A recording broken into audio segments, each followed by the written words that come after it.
బాబు హోదా ఎందుకు అడగలేదు? సీఎం ఢిల్లీ పర్యటన ఆత్మస్థుతి పరనిందలా ఉంది. ప్రత్యేక హోదా అంశాన్ని సజీవంగా ఉంచింది వైఎస్ జగన్. నితీష్ కుమార్ హోదా డిమాండ్ చేస్తున్నప్పుడు మీరెందుకు అడగరు?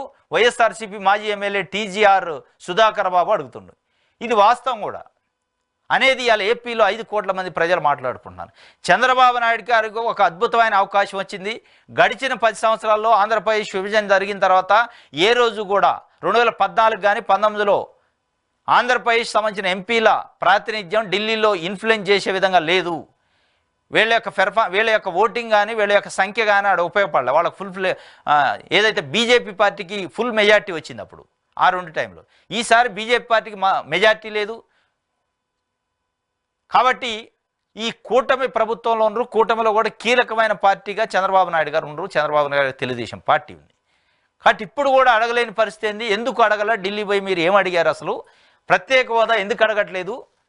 ఒకవైపు నితీష్ కుమార్ గారు సంబంధించిన మిగతా ఆ రాష్ట్రంలో మిగతా పార్టీలు కూడా గట్టిగా డిమాండ్ చేస్తేనే ప్రత్యేక హోదా మాకు కావాలి అని చెప్పి. ఆ స్థాయిలో మీరు ఎందుకు అడగలేకపోతున్నారు? దీని వెనకున్న మతలబ్ ఏంది అనేది ఆయన టీజీఆర్ సుధాకర్ బాబు వైఎస్ఆర్సీపీకి సంబంధించిన మాజీ ఎమ్మెల్యే అడుగుతున్నారు.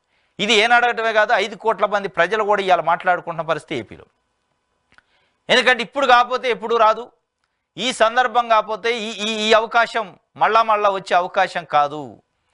వచ్చిన అవకాశాన్ని సద్వినియోగం చేసుకొని ప్రత్యేక హోదా తెచ్చుకుంటే ఆంధ్రప్రదేశ్ యొక్క స్థితి, ఆంధ్రప్రదేశ్ యొక్క గతి, ఆంధ్రప్రదేశ్ యొక్క దిశ మారే అవకాశం ఉంటుంది అనేది ఇలా ఆంధ్రప్రదేశ్లో ఉన్న 5 కోట్ల మంది ప్రజలు ఆశగా ఎదురు చూస్తున్నారు.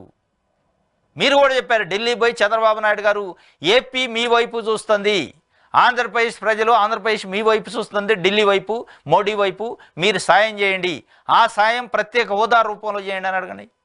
ఇక ప్రతిసారి మీరు ఢిల్లీ వెళ్ళి రిక్వెస్ట్ చేసే పని ఉండదు. ఒకసారి ప్రత్యేక హోదా రావడం జరిగితే అన్ని అంశాల్లో అన్ని రంగాల్లో న్యాయం జరిగింది. కాబట్టి ఈయన అడుగుతున్న పరిస్థితి ఎందుకు అడగట్లేదు మీరు? దాని వెనకున్న మతలబ్ ఏంది? నరేంద్ర మోడీ ప్రభుత్వం ఇవాళ చంద్రబాబు నాయుడు గారి పైన ఆధారపడి ఉన్నాక ఇప్పుడు కూడా ఎందుకు భయపడుతున్నారు? ఎందుకు అడగలేకపోతున్నారు? ఏంటి దీని వెనకున్న లోపాయకారి వ్యవహారం అనే అంశాన్ని ఆయన ప్రస్తావించిండు. ఇది ఒక వార్త సాక్షికి సంబంధించి.